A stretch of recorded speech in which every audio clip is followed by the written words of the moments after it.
नमस्कार दोस्तों, welcome to true trader community. तो कैसे हैं आप सब।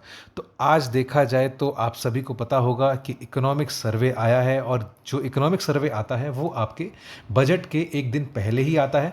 और इसमें क्या होता है, बेसिकली इकोनॉमिक सर्वे जो होता है वो रिलीज़ किया जाता है डिपार्टमेंट ऑफ इकोनॉमिक अफेयर्स के द्वारा। ठीक है, डिपार्टमेंट ऑफ इकोनॉमिक अफेयर्स के द्वारा ये रिलीज़ किया जाता है, जिसमें पर्टिकुलरली बताया जाता है कि इस साल यानी कि पर्टिकुलर आपके जो करंट फाइनेंशियल ईयर चल रहा है, जो कि है आपका फाइनेंशियल ईयर 24-25। अब 24-25 मतलब अप्रैल 2024 से लेकर के मार्च 2025 में सरकार की नीतियों की वजह से इकोनॉमी पे कैसा इफेक्ट पड़ा, कैसा देखा जाए तो क्या पॉजिटिव्स थे, क्या नेगेटिव्स थे, और कैसा इकोनॉमी में परफॉर्म किया, राइट। और साथ ही साथ यहाँ पर ये भी आउटलुक दिया जाता है कि अगले वर्ष यानी कि फाइनेंशियल ईयर 2025-26 इसमें जो सरकार की नीतियां रहेंगी, या फिर एक तरीके से जिस तरीके से ट्रैजेक्टरी चल रही है, चाहे वो ग्रोथ ट्रैजेक्टरी हो, चाहे सरकार की अलग अलग पॉलिसीज़ हो जो अभी भी करंटली चल रही है, उसके बेसिस पे हमारा इकोनॉमी कैसा ग्रोथ करता है, चाहे सेक्टर वाइज हो, चाहे कोई भी और इंपॉर्टेंट स्टेटिस्टिक्स हो।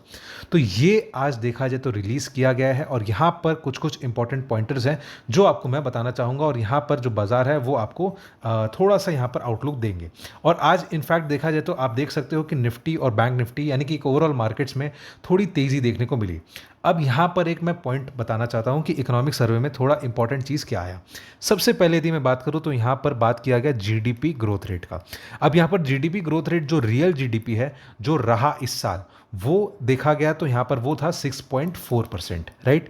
और यहाँ पर अनुमान लगाया गया कि अब आगे का जो जीडीपी होगा वो लगभग आप मान के चलो, यानी कि फॉरवर्ड यदि मैं बात करूं यानी कि 2026 तक, तो इसमें जो अनुमान है वो आपका 6.3% से लेकर के 6.8% के बीच में रहने का अनुमान है। ठीक है, जो अभी एक तरीके से ट्रेंड चल रहा है। अब यहाँ पर एक चीज़ यहाँ पर ध्यान रखना कि जो बाजार में या फिर जो अभी एक्सपेक्टेशंस पहले थे वो था आपका लगभग 7.2% के आसपास का, लेकिन ये एक तरीके से घट घटाकर 6.4% रह गया।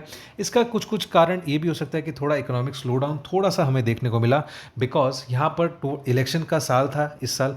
तो यहाँ पर जब आचार संहिता लग जाती है तो यहाँ पर जो प्रोडक्शन होता है या फिर जो इकोनॉमी चलती है वो कुछ महीनों के लिए रुक जाती है, चाहे वो 2 से 3 महीने हो। तो यहाँ पर उसकी वजह से आप देख सकते हो कि क्वार्टरली रिजल्ट्स भी बहुत खराब आए थे, और कब आपका सितंबर में निफ्टी ने 26,277 का हाई बनाया था, और तब से निफ्टी गिरे ही जा रहा है। ठीक है, तो इसका यहाँ पर इस वजह से 6.4% का रेशियो देखने को मिला या परसेंटेज देखने को मिला, राइट। अब यहाँ पर नेक्स्ट एक और डेटा हम लोग देखते हैं। नेक्स्ट डेटा बेसिकली आपका इन्फ्लेशन का हम लोग बात करते हैं। तो महंगाई का जो दर है वो यहाँ पर कैसा आया है, चलिए वो देखते हैं। तो यहाँ पर जो आपका जो कोर इन्फ्लेशन है वो एक तरीके से 4.9% देखने को मिला है, और यहाँ पर एक्सपेक्टेशन ये है कि जो आपका इन्फ्लेशन है वो कंट्रोल में आ जाएगा। लगभग जो 4% का एक बेंचमार्क है कि 4 से 6% रहना चाहिए, लेकिन जो एक्सपेक्टेशंस अलाइंड है कि वो 4% तक आ जाएगी, तो ये एक तरीके से और पॉजिटिव नोट दिखाता है। एक इकोनॉमी पूरी तरीके से यहाँ पर पॉजिटिव नोट दिखाती है, राइट। तो ये एक अच्छा दूसरा पॉजिटिव देखने को मिला। तीसरा पॉजिटिव यहाँ पर अनएम्प्लॉयमेंट का यानी कि बेरोजगारी, तो अनएम्प्लॉयमेंट थोड़ा सा कम होते हुए दिखाई दिया है। यहाँ पर कंपेयर यदि आप करो 2017 से लेकर के 18 का जो साल था उससे यदि आप कंपेयर करो, तो यहाँ पर आपका 2023-24 में यदि मैं बात करूँ तो अनएम्प्लॉयमेंट का दर जो इस पॉइंट पर था ये था 6%, और अभी जो देखा जा रहा है वो है आपका 3.2%। मतलब ड्रास्टिकली यहाँ पर आपका अनएम्प्लॉयमेंट यानी कि बेरोजगारी भी घटी है। तो ये एक तरीके से अच्छा पॉजिटिव नोट है। तो यहाँ पर एक इकोनॉमिक सर्वे के हिसाब से कई सारी चीज़ें पॉजिटिव हमें देखने को मिली है।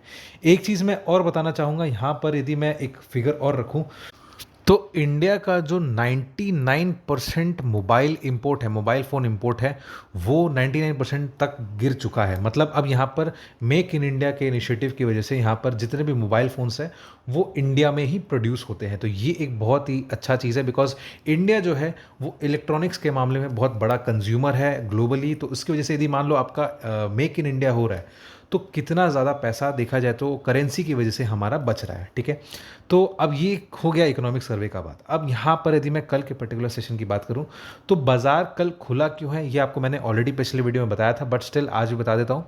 बिकॉज सरकार चाहती है कि बजट का रिएक्शन बाज़ार पर दिखाई दे। तो इसकी वजह से यहाँ पर सरकार एक अनुमान लगा पाएगी कि बजट अच्छा लगा बाज़ार को या ख़राब लगा। और यदि मान लो कुछ-कुछ चीज़ें यदि ख़राब लगती हैं, तो वहाँ पर कई सारे मार्केट एक्सपर्ट्स जो बाज़ार में निवेश करते हैं, मैं इन्वेस्टमेंट्स की बात कर रहा हूँ, तो उनका भी एक व्यू लिया जाता है कि बजट में क्या चीज़ें उनको सही नहीं लगी। और क्योंकि ये गवर्नमेंट एक तरीके से थोड़ी प्रोएक्टिव गवर्नमेंट है, तो बजट पेश करने के बाद जो डिस्कशन चलता है पूरा बजट सत्र में, तो उसमें कई सारे चेंजेस किए जा सकते हैं, ठीक है। और साथ ही साथ आज आपने देखा होगा तो प्रधानमंत्री मोदी ने कई सारे बड़े ऐलान करने का मतलब घोषणा की है यहाँ पर, मतलब कि बजट के सत्र में कई सारे बड़े डिसीजंस और कड़े डिसीजंस इस सत्र में लिए जाएंगे। तो ये भी एक तरीके से थोड़ा पॉजिटिव नोट दिखाता है।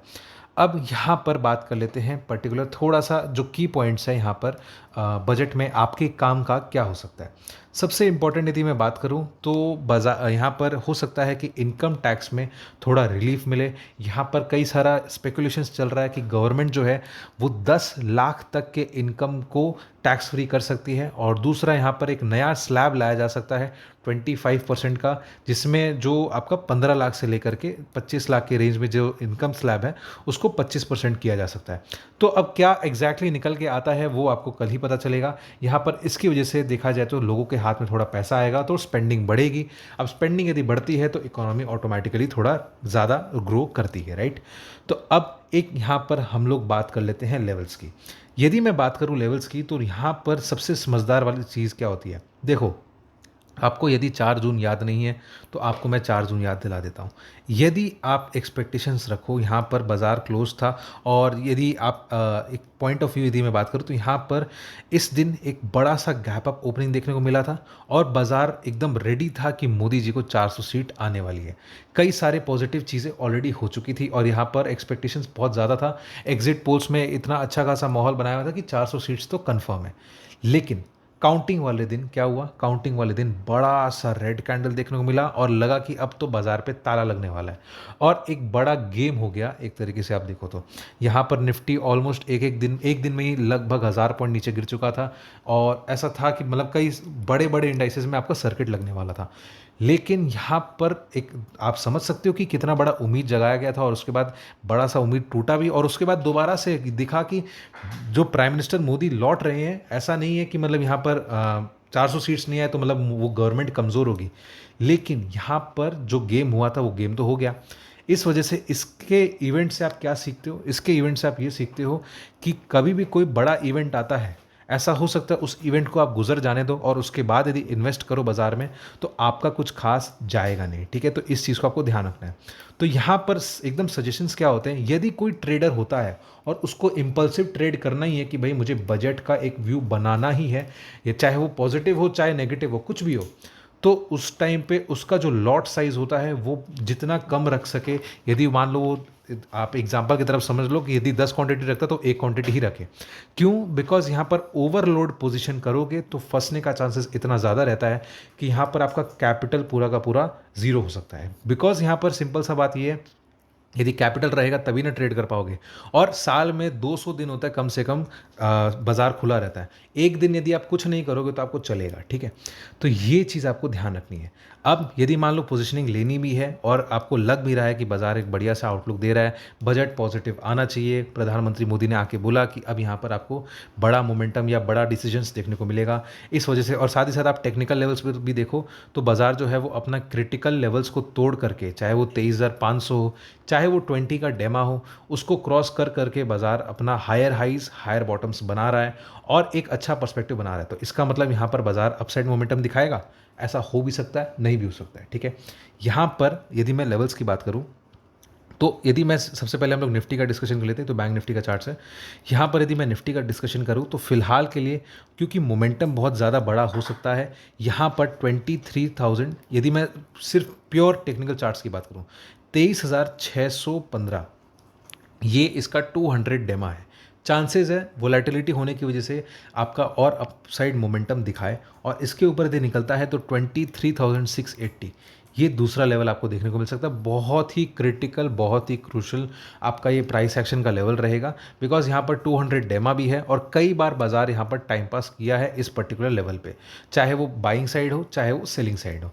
इन दोनों के ऊपर निकलता है तब हम लोग मानेंगे कि बाजार में और तेज़ी निकलेगी और तेज़ी बनेगी, और यहाँ पर 24,000 तक के लेवल्स आपको देखने को मिल सकते हैं। इसका मतलब हो जाता है कि बजट वाकई में बहुत अच्छा आया है। ठीक है, दूसरा यहाँ पर यदि मैं नेगेटिव व्यू देखूँ तो डाउन साइड में निफ्टी यदि 23,330 इसके नीचे यदि फिसलता है तो इसका मतलब यहाँ पर बजट थोड़ा आपको नेगेटिव देखने को मिल सकता है। फर्स्ट हाफ यदि आप देखो तो यहाँ पर बड़ा मोमेंटम डाउन साइड का यदि बनता है तो वो एक और अलग तरीके की अपॉर्चुनिटी बनेगी, क्योंकि आपने जैसे 4 जून देखा तो 5 जून को क्या हुआ, बहुत अच्छा खासा रिकवरी आया।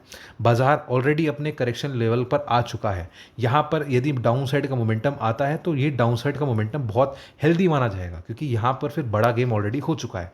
फिर भी 23,330 के दिन नीचे निकलता है तो इन दैट केस आपका नीचे का बड़ा मोमेंटम देखने की वजह से 23,000 का लेवल भी आपको दोबारा से देखने को मिल सकता है। यदि इसको भी ब्रेक करता है तो 22,750 से लेकर के 22,800 का जो इंपॉर्टेंट सपोर्ट है वो आपका बजट में देखने को मिल सकता है, बजट वाले सत्र में देखने को मिल सकता है। ठीक है, तो ऑल इन ऑल यदि मैं बात करूं तो यहाँ पर बैंक निफ्टी, यदि मैं निफ्टी की बात करूं तो निफ्टी में चाहे आप ऊपर की साइड देखना चाहो, यदि पहले लेते हो तो हो सकता है फंस सकते हो। यदि बाद में लेते हो, इवेंट निकल जाने के बाद यदि आप इन्वेस्टमेंट्स सोचते हो तो हो सकता है आप नीचे के 3-4% नहीं कमा पाओ या फिर ऊपर के 3-4% नहीं कमा पाओ, लेकिन पैसा यदि बचेगा तो आप बाकी के 10% तो आराम से बाजार में कमा ही सकते हो, राइट।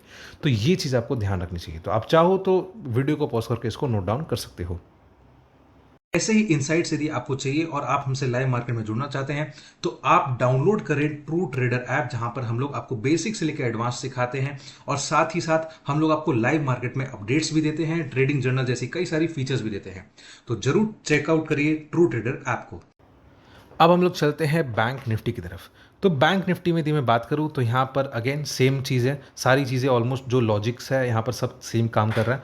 बट अप साइड का मोमेंटम यदि मैं देखना चाहूँ तो बैंक निफ्टी ने भी देखा जाए तो क्रूशल कई सारे लेवल्स तोड़े हैं, और एग्जैक्टली यदि देखा जाए तो बैंक निफ्टी ने अपना 1 आवर का चार्ट पे जो 200 का मूविंग एवरेज है उसको रेजिस्टेंस मान करके यहाँ पर थोड़ा सा टाइम पास करके उसने क्लोज कर दिया। अब ये एक ऐसे पॉइंट पर है जहाँ पर नेगेटिव मूव्स और पॉजिटिव मूव्स बहुत ज़्यादा स्ट्रांग बने हैं। यहाँ पर अब लोगों का इमोशंस थोड़ा सा जुड़ा हुआ है, तो इस चीज़ को आपको ध्यान रखना है।